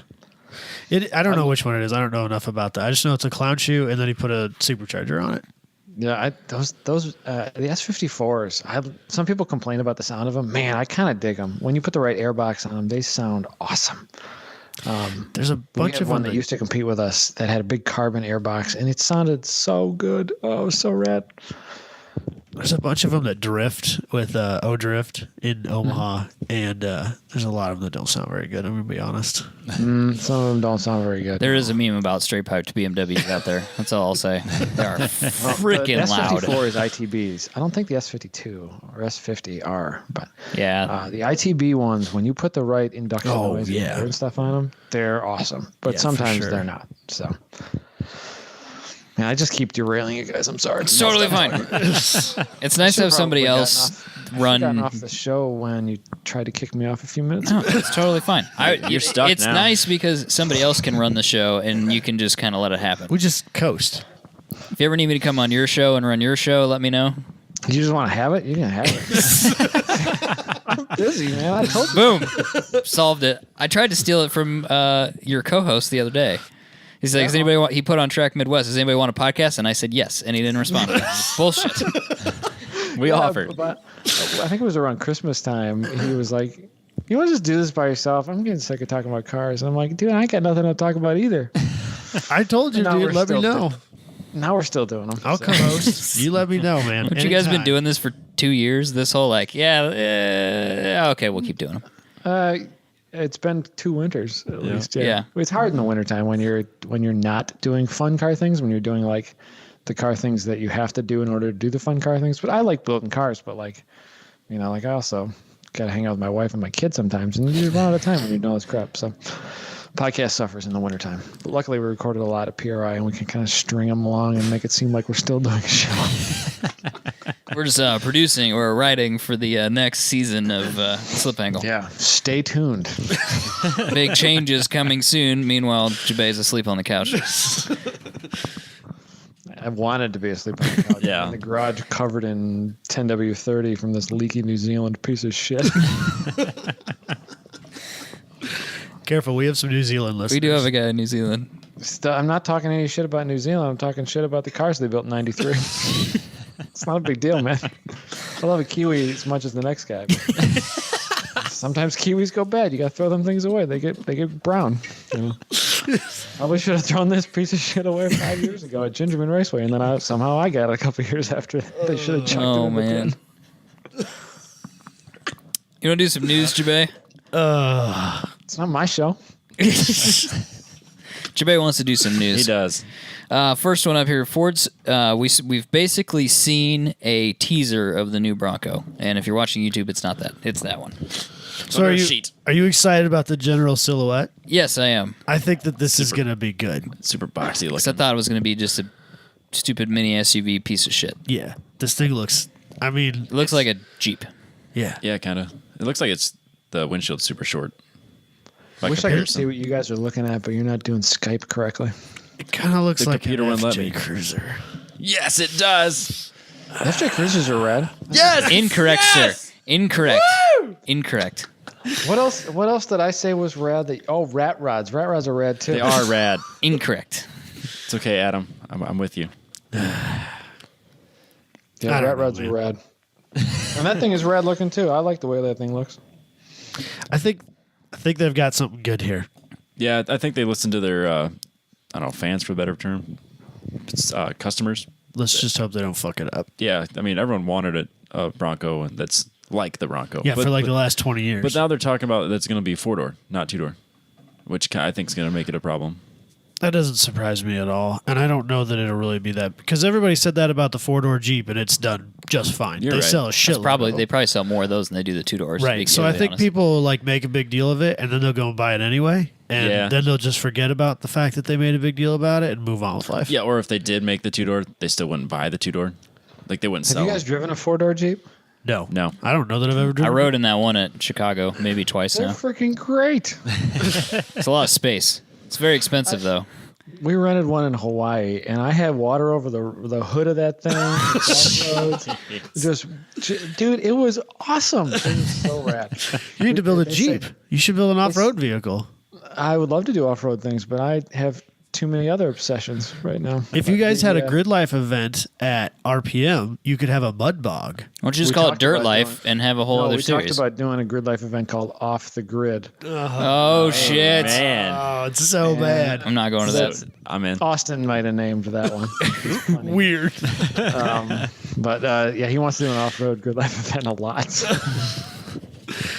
he going to enter It's his just, he just wants ambulance? to take his motorcycle. No, his He does- ambulance. Which one? He's got like 3 now. Really? He's out of his mind. He's obsessed with everything that's not race cars. It's not Although race now he cars, wants yeah. to buy an S2000 again. So who knows? Yep, saw that. That was, but to be fair, he did post on Track Midwest again something about maybe wanting a BMW or something, and the very first comment was like, "Really? Are we doing this again? Last time you had an ambulance, you didn't listen to any of us." Yeah, that'll happen. He did a lot of those last year. He's an indecisive boy. Well, hopefully he gets something fun that he can track or not that'd be track or great. whatever. Yeah, I don't know. I get in California, it's hard though. I can understand that. He runs track days. That's I literally understand. his I'm job. trying to give him a little bit of slack. Well, literally, he does way more track days than any of us because he works for another company out there, also Speed Ventures. So he's doing like 20 events a year with them and like 10 events a year, 8 events a year with us. And I think Homeboy's burned out on track That's events, probably why he doesn't have a car. but now he wants to buy a car again. I don't know. Whatever. What's next? So anyway, credit where credit's due to Ford, I think. We'll hope. We'll see what I happens. guess stay And tuned. first gen Broncos were so cool. My uncle had one of the 351 swap in it. Man, it was rad. Is that the O.J. Simpson gen? Or is No, that the no, second no, way before early. That. Okay. Like 70s gen. Oh, Cool, okay. man. See, I'd have a Scout if I was going to rock The one that Jonathan Ward charged you a lot of money for. Oh, right. That Yeah, version. yeah. The problem is they're only going to put a 4-cylinder in this, the Bronco. Yeah. You get Is it an hybrid, EcoBoost 4-cylinder that can like run 12s? probably. Yeah, probably. That's cool. You know what? This will be out for all of 6 weeks before somebody stuffed a Coyote in it, so I think it's not that big Or a deal. no, it'll be out There'll for be- 3 yeah, there'll weeks be a before kit they have for an it. LS in it, and Yeah. 6 weeks before they get a Coyote. So if you really Coyotes want seem one, How just so wide big. Coyote motors They're are, man. huge. they're not small. So big. Should put one of those in the Fraser. I thought about an LS for a while. I would have too. I get that. Just a death missile. That's all that is. So much torque. Oh, it would have been so bad. I thought about it for a while today. Actually, I'm going to be honest. I think not there's too enough room late. for an LS. I think if I redid the trans tunnel, there's enough room. But It's oddly not that big. no, they're very compact. It's probably not much wider than the R1 motor turned sideways. Yeah, I believe that, actually. I'm looking at it right now thinking, man, let's put a V8 in this. I can get you some measurements if you want. You could literally find a V8 in the next 20 minutes. Give me some measurements again. I looked them up 6 months ago. Yeah, I I need to get you one of those We've actually foam blocks. we got a full CAD file for you. We'll just send it to Yeah, you. I'll hook you up. The other thing that I really thought heavily about was a K-swap. We've know a talked guy. about K-swapping things on slip angle a lot. Yep. But You're I kind of don't the really like foremost K-series expert in motors. K-swap things. What's that? You're kind of an expert. I don't really like K-series motors though. Is that because they're too good for you? They make too much power? You couldn't handle that? He wants to LS swap it, Adam. No, like Let him. I don't know. There's something about them that like I'm just not in love with them. But man, they can make a lot of power for a 4-cylinder. Like Yes, they can. 300 wheel NA, like with like stock bottom ends. Like they're stupid. And I did a lot of measurements. And K Miata came out with a BMW trans option now. K Miata is my buddy David Calzada, and we did the prototypes for the first K-swap Miata in my garage, using like a bell housing adapter plate to mount a BMW or a K-Series to a Miata trans, and it uses the factory Miata power plant frame, which ties the trans to the rear end and all that jazz. Custom cross member to clear the oil pan. Custom oil pan to clear the cross member. Clear steering rack. I mean, the steering rack literally needs to occupy the same space as the oil pan. So Perfect. So I had to build the first oil pan. It was difficult, but he now came up with this like BMW trans option, which E30, E36, and E46 use all the same bell housing, I guess. And the trans are like $150, and they're stupid strong because Miata trans can hold like 300 horsepower, and like that's it. And then they explode and they become glass. But the BMW trans can do like 650 or 800 wheel horsepower. I guess. Wow. Whoa. So we measured it up, and the BMW trans is super compact also, and it'll fit in the Fraser like now. So that might be a thing someday. Someday when I get really sick of the R1 not being correct or never running, I'll buy some BMW trans and K-swap parts, but we'll see. It's tall, so it will be through the top of the engine, or the engine bay, but so will the R1 because the R1 is weird shaped and bike motory. So It's all right. It's like Enough sticking a about that, supercharger out of your hood. It's all good. Yeah. Yeah. yeah, It's for just effect. It's for show. not a big deal. Yeah, Be it's, rad, it's right? a hot rod thing. People It's a get rat it. rod. Yeah, people get it. I need to stop talking about myself. I'm getting sick of myself now. It's all good, dude. Where's the red hang-up button? That's all right. Robbie's got a mute What else key is over in there. the He can news just mute here? you. Let's see. Audi plans to release a new model every 3 weeks in 2018. 3 weeks. Stupid. I have- 18 cars. I have a conspiracy theory about this. Okay. It's all the same car. Oh, yeah, it is. The piece of package. paper is bigger. or smaller. Because if you looked at Audis lately, they all look exactly the I same. couldn't So agree they're just more. like, hey, look, this is the A8. You're like, oh, okay, cool. And they're like, hey, this is the A6. And you're like, okay. And they're like, hey, this is the A. Wait a second. This is all the same shit, isn't it? Looked That's just the a different same color. Since 03. Their entire model line It's is true. the same damn car. They Yeah, just it's- blow it up with an air hose. It's definitely getting stale, I'd say. They're cool cars. Yeah. Though. Yeah, they're nice. When I they're just under don't even. warranty. I don't even. Yes. Yeah. Man, the things that Don't even get me started. he's been just Yeah. on point today. Don't get me started. You know what? I'll make a bold statement. I don't like Audi anymore. I think that their styling is lazy, and I'll have a Mercedes. Thanks. Yeah, I'm right there with you, dude. Mercedes all the way. I have a cousin who was a Mercedes tech. I'm not having a Mercedes. I didn't say I wanted to own one. I said I want to borrow one. Yeah, I could lease it. Homeboy's got stories. I believe that. So, I think that's it. I don't know. I don't know. It sounds it's just stupid. insane, the rollout. Like, Are they talking new models or trim packages? or no, are they they're just mid-cycle refreshes and bullshit like that. Yeah. It's got a new front This end. is the Yeah, it March might be a- refresh. Might be a couple new cars, but Right. You could have the Audi A3 May edition and then the April edition. it's the Perfect. It's the A3 Electric Edition. It's the e-tron. It's Yeah, there's a bunch of e-tron yeah. stuff and hybrid stuff. I think that's probably all it's going to be is like all electric variants of cars they already make. Look, it's new. We made it green. Yep. No thanks. We took the grill out. See? Yeah. Shut up. We signed a deal with another stupid technology company for an odd proprietary input port for the stereo. Yeah. Holy cow. The anger. Did you have one of those? No, Audis I with the didn't stupid because input? my car is too old for that, but I know exactly what you're talking about. They had like a 10-year deal with an obsolete dongle. Yeah. Who did? Tell me Audi about did? tell me about this. Audi did. So they didn't have like a USB jack or anything like that on their radios for years because they made they made a 10-year deal with a company and I can't remember what the name of or what the Like how Apple had the different plug-in. Apple Yeah, does. basically, Yeah. they like put a Betamax in their car for 10 years when VHS was the rage. Yeah, so Smart. you couldn't just like go grab that cord out of your house because you lost or the one that went bad. You had to go to Audi and buy that cord At because $60 a piece. Oh, probably. Yeah, man. Nailed it. yeah. Don't do that twice. No, Grid life is bothering me. I might need to let you guys go. Do you want to jump off? I think I may need to jump off. That's cool, man. Thank you very Fine. much. Thanks for having me, dudes. Yeah, always appreciated. I listened to your show this morning, and I love my Mondays. I love my Monday 10/10s. We appreciate that. we do. Yeah. Well, thanks for coming on, man. Later. Love you, Bay. Yeah, check out grid.life and Slip Angle wherever you download podcasts and all that jazz. So, anybody's got any questions for Grid Life? Adam at grid.life is my email. There Cool. you go. Thanks, Bay. I love you. All right, homies. Love you too. Bye. See ya.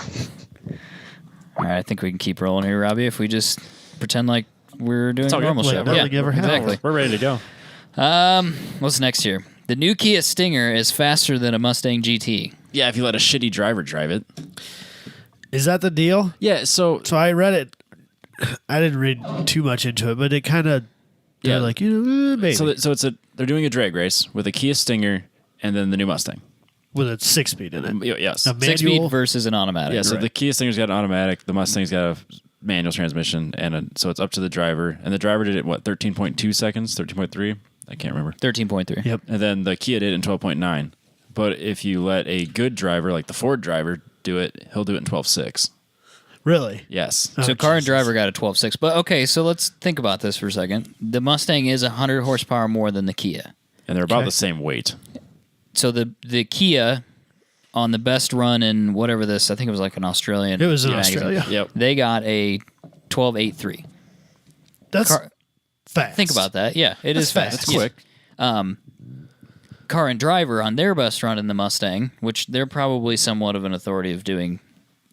I think that It's quarter mile of times. I all would the hope. Seems things to that, stick. that they are They good could- at, they seem to have the most scientific approach to those things. They got a 12.6. So it's only 0.2 of a second faster for 100 horsepower. So I think that's the takeaway. Gearing. Yes. Yes. Now, everybody's like, well, that Mustang out of the box is an 11-second car. Not really. How are we Okay. mathing that out? Okay, so Hot Rod ran an 11.8 in a stock Mustang. With slicks on it. 20 stock tires, 26 psi in the back on a prep surface, and the 10-speed auto with launch control. Sounds like cheating to me. A little bit. I don't know, I wouldn't call that. I wouldn't call that stacking the deck. I wouldn't call that a reportable quarter mile time because I can't do that. You could. You take down to Eddyville. Well, At a track, you go to see, a that's track. where it falls down. So I guess, that's the question. I guess I've never even thought about that. Does Car and Driver do theirs on prep tracks, or they just do it on an airstrip? It's a no prep. I think it's a track, but it's not prepped. Okay. When I've seen the videos of them doing it, it's a track, but there's not. Okay. There's no preparation down. Okay. Yep. So now Road and Track only got a 13.2, which would be the same as the Australian magazine. Okay. So That's interesting to me that there's such a huge variance in what should be a relatively simple test. yeah, and Ford does not publish a time, As I would not either. although they do have. Don't they? Is this the one with line lock? Can't you get line lock Yes, on this one? absolutely. Yeah, you can. But you don't report a quarter mile time. Well, I mean, I'm just saying. It's not a drag package car. just for doing. If it's got line lock, it's for drag racing. I'll bet you that there's some liability lawyer out there saying, no, we can't say Probably something dumb. But anyway, so yeah, that, whether or not that was true, probably did have a shitty driver. But let's just say for most people, the Kia is probably faster. But for the sake of not making people with Mustangs angry, they're about the same speed. Yeah, roughly. It's near as makes no difference. Right. You can't. But- You out there and see if you can bang out 12.6 3 times in a row, and then I will say fine. The Mustang is faster for you. But I think that's amazing that they're able to do that with that. That's an impressive car. Yeah, It really is. legitimately. It really Stinger. is. Because that's a bigger car. It's Yeah, it looks They're huge in that four-doors, picture. aren't It they? looks, I mean, is Not- there, it's is only there a like 200 coupe? pounds. I think it's 200 pounds more than the Is there Mustang. a coupe version? They're all four doors. They're all aren't four they? they're all four They're all doors, four-door. and they're hatches. So it's like a family car. Yes. Yeah. I mean, It's a what cool- what it's do a- you, what do you want out of life, man? So Not much more. I think it's great. yeah, it's a really cool car. That might be one of the few cars we all agree on, actually. I think being good. I think we agree. I saw one the other day on Friday. I was like, Did "It's you? a good looking I car." haven't seen one in real Good-looking car. life yet. I'm really looking forward to I've only seeing seen it from one. a far distance. I've actually been up that close to it. I'm hoping that one shows up at like a Cars and Coffee this year. And Should have autocrossed. I It get could to see have been HS with me. I very seriously got there in H Street. What would they be in? I would guess that they probably lumped those in with the Corvettes and the Camaros and stuff like that. I don't see why that car wouldn't be perfectly competitive with those. Probably like an A Street or maybe a B Street, somewhere in there. I'm curious. I think A May not Street's be where the classed Vets yet. are. Yeah, I'm sure it's not. And the M3s, that's probably a little much. I would say B Street. Fair enough. know. I guess Yeah. we'll see. Yeah, find out. All right, next one here. McLaren, the F1 team, lands a flip-flop sponsor. Perfect. Yes. So good. Perfect. I love it so much. Genius. Someone should get a bonus for their marketing For ideas. sure. Absolutely. Gandys or Gandhis, however you want to say that. We're going to say Gandys. Gandys, Gandys. It's a very charitable organization, this Gandys place. They sell flip-flops. Now they've got a limited edition McLaren flip-flop, if you so choose.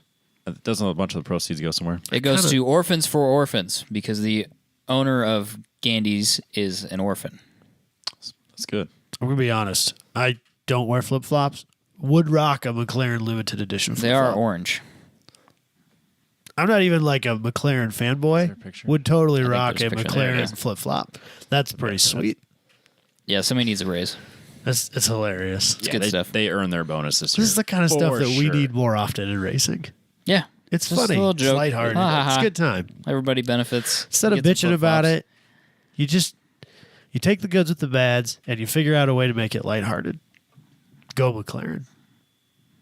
I think that's it. It's just fun, right? Yeah, it's Yeah. awesome. Can I throw a couple curveballs in here? Because it is Monday. Be my guest. And this show is going to come so- out 6 days after this. Yeah. So I some know. some things came up this week. I already Robbie, have like 2 news stories for next week I know. on the docket. 'cause Robbie. That's how Yeah, this yeah. happens. good news. Great news. Great news. There's a new Z car coming, Oh, I did see that. Yep, that was on my list. and it's called the 400Z, So and it's built on the one of the Infinities. Who knows which one? Q60 probably. Whatever. And is that an actual rendering? I have no idea. No, I don't think so. That's something. I haven't seen a rendering of it. But anyway, it's got a twin turbo V6. I'm going to break our rule and pick up my phone because I have a quote from one of these articles that I wanted to bring up for this. See, I didn't get a chance to actually read this because I know none of us did. That's I what went we're straight we're curveballing this. Adam Jabaay ran the show for an hour and a half, and now we're just kind of doing whatever the hell we want. Yeah, but 475 horsepower, Robbie. It's quick. And considering in the past we reported that they didn't really give a shit about this car. Let's hope they do. Sounds like 2020. This is going to come out. That'll be about time for a new GTR rendering, please. 2020. So anyway, no rendering. Looking forward to seeing what this is all about. It may be all-wheel drive, maybe an all-wheel drive option. I kind of hope that they do. I hope they update the GTR, like instead of just a facelift, do a whole new thing. Yeah. Completely restyle it, and then I'd like to see either a new S chassis or a new Z chassis. I think that there is a very, very small chance that this will not be a hybrid. Why you got to do that to me? I'm sorry, Robbie. I just think that's the realism. Realistic impression. So it's built on. So there's the Red Edition or whatever, the Red Sport Infinity Q whatever, blah blah 50 maybe. Okay. And it's this chassis, and they're talking about this motor, but it makes more power in this configuration, which who knows how they're doing that exactly. But, Right. So it's based on a car that exists, which may be why they're doing it. I suppose. But it's good news. I don't think it's gonna be cheap though. No, it'll be like And I'm sure $40,000. it sounds like it's going to come in some different variants, if I had to guess. I don't know if they're all going to be 475 horsepower, but Who knows? we need more chassis, rear-wheel drive chassis, that later on we can buy and do stupid shit with. Yes. When they get cheap, wrecked, those sorts of things. There's a couple of BRZs at the autocross. I'm just sitting there just going, Thinking about it now. I want You you. should be co-parting, Robbie. Just need to be a couple years older. A couple more years, boy. I'm waiting to strike. So while we're on this, I'm going to call autocar.co.uk. What do they do? So they're talking about this new 400Z or whatever it is, and they say by comparison, the outgoing 370Z has a turbocharged 3.7 liter V6 power plant. I wish. No, No. no, No. no. Auto cars like a big deal. Yeah, That'd be like car and driver saying yeah. that. Come on, guys. Where was the editor? Well, you know that. You know better than that. Come on. Bro. I don't know what to tell you. Yeah. So Anyway, can I do one more? Because if we don't, people are going to be, you know what I'm saying? Like, they just won't let it go. Because this came out today, too. The woman that was killed by the autonomous car. That's we could do a whole topic on this. I know, but I just want to put it out there. Do you want to so nobody be like, you guys talk about autonomous car, you didn't talk about it. Yeah, it's because their show because it schedule's all happened like fucked 3 up. days But anyway, ago or 3 minutes ago. Right. So anyway, yeah, the woman got killed by the. If you want to hear our Uber. feelings about this, you can go to episode 40 and all the ones around that time. Yeah. We kind of flouting. I know we kind of Flouting the law, Dan Blazarian. It's a whole. I forgot how much I loved that episode. such It a was good so episode, too. funny. 2 6s and a 9. Is that what it's called? Yeah, crossing the street or something. I think it's 2 6s With and a Dan 9 across the Blazarian street. and Pretty sure that's what it's called. Yeah. It's a great episode. But no, I think it just kind of proves that we're jumping the gun on this autonomous testing, in my opinion. I think it was my opinion a year ago. It's my opinion now. It's I'm wearing my Human Driving Association T-shirt right now. We're not ready. I mean, I don't know how. I don't know when. I couldn't tell you when we could be ready or what type of testing you could do to prove that we're ready. But this proves that we're not. It's tragic. A woman was literally walking her bike across the street, not riding her bike, walking across the street like you're supposed to, and just got ran over. And that, I mean, on Monday, that's all we know. Right. And it's I do know she was not in a crosswalk. right. I don't know that should matter with the autonomous car. It should Not. And yeah, and then you'll get the naysayers that'll argue, well, would a human been able to stop? Given the circumstances on Monday, we don't know. Like, did she jump out in front? Was the person in the driver's seat that's supposed to take over control not paying attention? Could it have been avoided? It's just like all the data's not out yet, so it's really hard to make a lot of judgment calls without making really rash assumptions. I don't think even if all the data was out, you still can't. I mean, we still don't know whether or not somebody may have been able to prevent that if there was someone driving instead. No, exactly. And I think this, as horrible as it is to say, that this almost had to happen before someone got off their ass and said, all right, time to make a precedence. this is how it's going to go down. If you run over somebody, you're liable. Or who's liable? Like, is it the company? Is it the driver? Is it the car manufacturer? Is it Uber? I think, like we had stated before, at the end of the day, autonomous laws shouldn't really be any different than laws as they are with drivers in them. Whoever is, if that pedestrian is at fault, then that pedestrian is at fault. If the driver or if the car is at fault, then you as the person in the car are responsible. Yeah. I've changed my mind on that. I Have you? think it's the programmer's fault. So I think it's the company's fault if that's the case. I guess when we did that MIT game thing, the end results were either kill the passengers or the pedestrians. Yeah. And I feel like in a normal traffic scenario, it's either stop or not. It's either stop and not kill the pedestrian or kill the pedestrian. Right. Yeah. If I'm driving down the road, I can stop. And assuming that the person behind me is either autonomous or paying attention, they'll stop too. Yeah. Right. Yeah. Exactly. So it's hard to say if that car even hit its brakes. You know what I mean? Like, Well, we don't know. It's legitimately being investigated by the National Highway Safety Administration. authorities. Yeah. NHTSA. Yeah. That's it. NHSTA. Something like Yeah. that. I never get that right. But so anyway, it's being investigated. We will find out. I think really what's obviously it's tragic. This woman died for no reason, but also we will see what the outcome of the legislation is, which in itself will be interesting. Yeah, I mean, and I'm curious how long.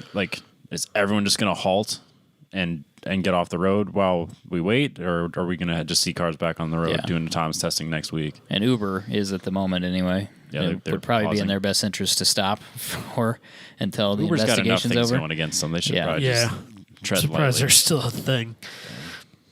So anyway, it's out there. We will see what happens. I'm sure there will be lots more information by the time this comes out. But So maybe we'll talk worth about it mentioning. next week. Yeah. yes, no, not next week. No, Ooh, that's taking right. weeks We have a off. break next week. Sorry, Spring break. people. God, they're gonna be so Spring mad break. at us. I know. Well, hey, Free they podcast. we should get a little Sorry. credit because we're doing this on Monday because I'm out of town, and then next week Robbie's out of town. Yeah. So we should Right. get a little bit of credit Yeah. for trying to not take 2 weeks off Right. and letting people know ahead of time. Like, So don't bitch about go it. back and listen to the Dan Blazarian episode, the MIT Absolutely. crossing the road. Yeah. 2 6s and a 9. Yeah, Crossing go the back and listen to that. That's if that's not clickbait title, Yeah, exactly. I don't know what is. So anyway, just want to get those off my chest while we have a show this week. I understand. If we're just getting stuff out here real quick. Yeah, why not? I got one more Okay, great. Let's do it. for Robbie Oh. specifically. The Again. Nissan one was for Robbie. I So know, Robbie and I've gets got two. another one for This Robbie. is my episode. Well, it is now. It is all because your Jabay's gone. He's done, just blatantly Doing taking whatever he control wants of whatever to. he Yeah, wants. it's Yeah. a slip angle. You know what? Mark He agreed with II. me on a lot of Frankly, things. it was rude. He has his own podcast. He should just stay there. Wrong. I'm waiting. I'm literally this is me in the future waiting, getting the message from Jabay. Hey, fucker. You invited me. Anyway, so the Supra confirmed for not coming out in 2018. Boom. Called it. What do you mean? Like It will not be a production-ready vehicle in the year of 2018. We will not see Yeah, I that thought car. it was 2019. No, remember that thing we did right at the beginning of the year? Yep, that thing we did at the beginning of the year. 10 cars, Yeah. 10 three and a cars- half cars we're looking forward to in Yeah, 20. exactly. Right. So the Supra not happening this 2020 year. Supra. 2019 If is they were- perfectly reasonable. If they were smart, Toyota, what they would do is never release that car. Just keep racing it. Think of the mental masturbation that happens online every time they have a new Supra that comes, like a new rendering or Do you new think they model sell or a any new- cars that way though? But think of all the PR. It's But like you're not free press. But what if you're not selling any cars because of it? It's not like, they have to, man, they have to have something to maybe, sell. that Supra didn't come out. Guess maybe- I'll buy a Camry. Wait, maybe the conspiracy is people buy the Z4 instead because they're like, "Fuck it, I'm tired of this shit. It's the same car anyway. Maybe I'm gonna buy BMW's this." paying them not to release the Toyota. Yes, That could I'll be agree. they get that makes the sense. Toyota name out there, and then people go out and buy the BMW, and then BMW slides them some cash under the table. We'll give you In every article, it states based on the Z4 Yeah, platform. see? we'll give you points on every car we sell. right conspiracy. I still don't like bits of it. I think they could have changed things. Well, this about is it. the race car. You got to Well, yeah, but I still don't. It's just kind of a weird car to me. I'm not super pumped on it. I like it. I just know that I'm not going to like the price. So I just think it's funny. I'm not even considered. Like, I think it's funny that they released the race car before we have any idea what the regular car will look like. I mean, obviously we can extrapolate from here, but that thing's 8 inches wider all the way around and stuff like that. There's no way. Well, this is what everyone's going to build them to. You're going to buy it and be like, I want it to look like that. I don't know if that's a good marketing move or a bad marketing move to release the race car first. Prove it on track first. It's a sink or swim. If they do really well on track, it'll sell. Yeah. If it bombs, it's not going to sell. Well, I mean, it'll sell a little, but I don't know. I think people still buy it. I think there is a market of people that wanted one when they were like a teenager. Now they have like real jobs in IT and shit. And they're like, yeah, I'll get a new Supra. This is going to be sweet. Same price as the old Supra. Same price as the old Supra. But this one has a warranty. And it might be faster or might not. Who knows? it'll look good at Cars and Stock Coffee. for stock, it probably is. Yeah. It'll be a good Cars and Coffee car. It probably would be a decent HPDE car. I'd imagine, yeah. You know? It's got to handle pretty well. They'll sell them. I wish it was, I don't know what the price is going to be, but it's not going to be cheap. I wish it was going to be cheaper. Probably Corvette money, really. Which Yeah, I think we'll is have to what wait the to old see. one was. It was Corvette. Yeah, I money, was up there with the I mean, RX when the RX-7 was out, and that was super expensive. Yep. At least it's not. We can't have our cake and eat it too. No, you can't. We think the BRZ is too expensive, so, take everything we say with a grain of I think salt. all new cars are too expensive. I can't afford any of them, so Yeah. I'm looking at $1,000 beaters right now. So that's where I'm at in my life. Does anybody else have surprise news stories? I think that's all I got. Okay, we can end the show then. I guess. 10tenspodcast.com, go to YouTube, Buy a shirt. buy a shirt, You need to look good for your summer antics. exploits. Sun's out, guns out. Do we still have takes? Oh, yeah. Yeah, sun's Sun's out, out, guns guns out. out.